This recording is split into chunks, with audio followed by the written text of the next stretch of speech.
And with that out of the way, let's go right ahead and get into the first segment, which is going to be talking about how I would feel if I was a fan of these Central Division teams going into this season. So we're gonna do in the order of which, from best record to worst record.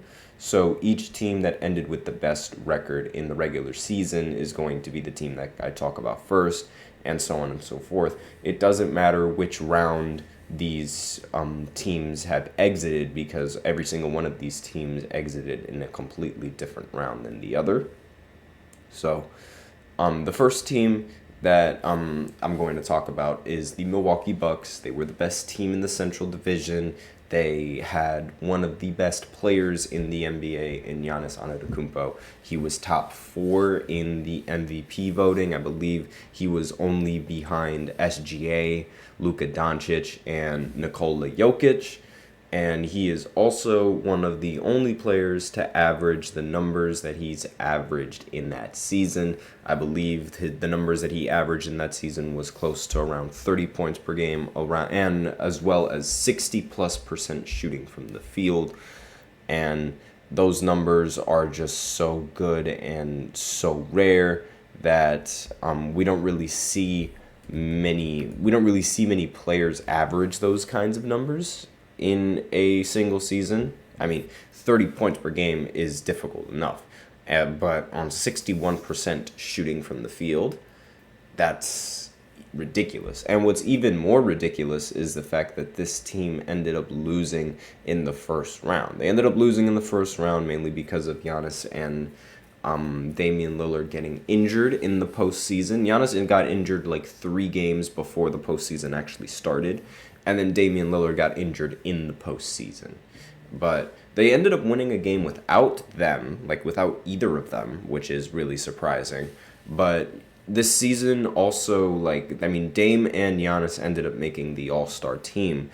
But Dame was sort of, let on the team, mainly because there weren't really that many good guards in the Eastern Conference that were competent enough to really, take a spot from him. And Damian Lillard he's a very popular player in the NBA, especially now that he's on Milwaukee. Like, he was popular in Portland, but now he's even more popular on this team. And he was sort of out of shape in the regular season, mainly because he didn't want to get injured, so he didn't work out all that much in the off season of last year. So maybe Damian Lillard could get better, but if I was a fan of this team, Damian Lillard has to get better if this team, has any title hopes. And if they can get the best version of Damian Lillard, then they probably have the best team on paper and the best duo in the league.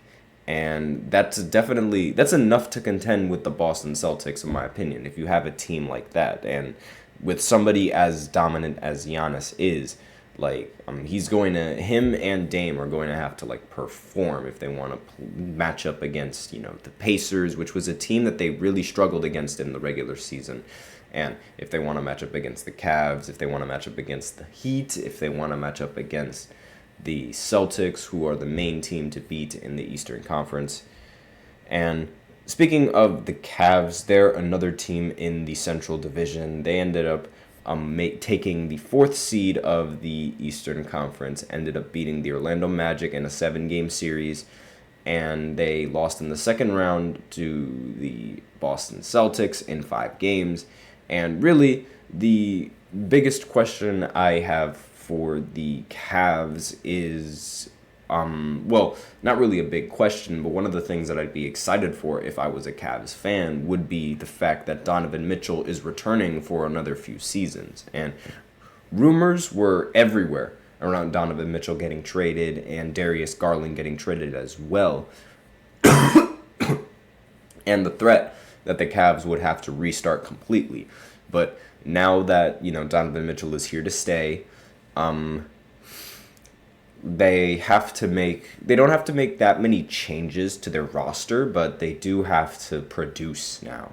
And if Jalen Tyson can become a really competent player for the Cavs, then this team can really go far, because we already know that Donovan is going to play well. We know that Garland is going to play well, Evan Mobley as well, and really it's all going to come down to how the rest of the players stepped up. They were able to win without Donovan Mitchell on the on the Cavs when they went up against the Boston Celtics. That was a common theme throughout a lot of the postseason. A lot of the a lot of the teams that they played against just didn't have the best player on their team, yet they still were able to beat the Boston Celtics in a game, which is it's very interesting. But this Cavs team, obviously, they went on I believe it was a 15-game winning streak in the regular season. Maybe an 8-game winning streak, and then they ended up winning 15 games and ended up losing one. I know they went on a crazy winning streak last season, and it wouldn't surprise me if they try to continue their winning. Now, the next team on this list, this team ended up going all the way to the Eastern Conference Finals before getting swept by the Boston Celtics. Halliburton and the Indiana Pacers. They were the 6th seed in the postseason, but they didn't really surprise everyone beating Milwaukee, because everybody was injured when they went up against them in Milwaukee. The Knicks ended up getting injured as well, and again, most of the teams that the Pacers ended up beating to get where they were in the postseason were injured teams, and the Celtics, finally being the first team that wasn't injured, ended up sweeping them. So if I was a Pacers fan, which I'm not, I would really it would really depend on how healthy Halliburton is for the season, and if Halliburton really is that generational point guard and that ridiculous offensive talent that the Pacers have been looking for. And if the Pacers were able to go to the Eastern Conference Finals with Halliburton as the main option and riding Halliburton all the way, and with him not at 100%, then the sky is really the limit for this guy, and you could probably be slated to making it to the Eastern Conference Finals year after year after year with a player as talented as Halliburton. And so really, I'd have a lot of high hopes if I was a fan of this team, especially because, nobody expected them to make where they were last season. Next on this list is the first play-in team and the only play-in team on this list, the Chicago Bulls. They finished as the 9th seed, and they ended up losing in the play-in tournament. But they finally have the ability to rebuild. They traded away DeMar DeRozan, and they finally got rid of that duo with Zach LaVine and DeMar. And Caruso is also gone. LaVine and Vucevic, they're on the roster still, so we're still gonna have to see exactly what the Bulls have in plan for them. But at least the Bulls are trying to, consider a rebuild, I guess you could say.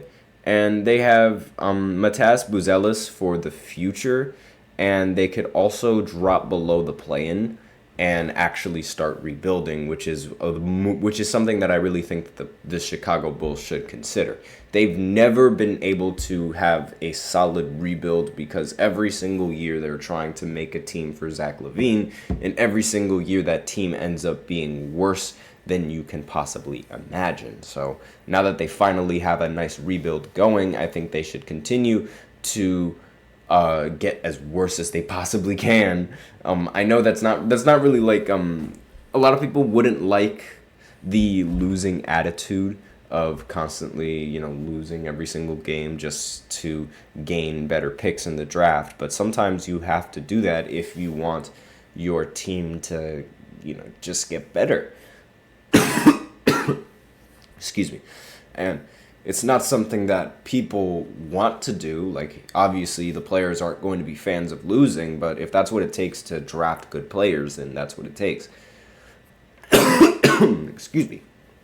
Drafting good players like Cade Cunningham for the Detroit Pistons. So the Pistons, they've been they've been bad like every single year. For years they've been bad, and for years they didn't have that number one option and like that number one star at any position. Now they finally do at the point guard with Cade Cunningham, and now that they have Cade Cunningham, they just have to build around him pretty decently. And if they really build around him, then he could probably be a really nice asset to have for Denver. Now, not Denver, excuse me, for Detroit. Obviously, Detroit isn't going to win a championship anytime soon. They were the worst team in the NBA by far. But I wouldn't say that Pistons fans don't really have the right to be optimistic. Their roster did get better, and they just really have to build the best team that they possibly can around Cade Cunningham these coming seasons that Cade is going to be in the league. Like, that's really going to be the most important thing if I was a Pistons fan and if I were the Pistons going into the future. And they have to put young guys with upsides and proven veterans as well, and other good players to be good floor raisers. And also they have to consider the head coach that they get, and because there's still a team that's in the debates on who their head coach is going to be for the future of the team, obviously, because they outpaid, well, not really outpaid, but they just they dealt with the last coach, Monty Williams, and now that they have JB Bickerstaff on the head coaching roster for the Detroit Pistons, they're gonna have to see if he's going to be the right coach for the job, and he's going to be the right fit for this team, and see if he can actually, take this team pretty far. He took the Cavs to as far as, the second round when they weren't really expected to. So I guess that's something. Last year they made it to the first round, but they lost to the New York Knicks. So, obviously something that they want to forget, but he still has a lot to prove, I guess you could say, in the NBA. Let me know in the comments if you think that he's going to be a really decent coach.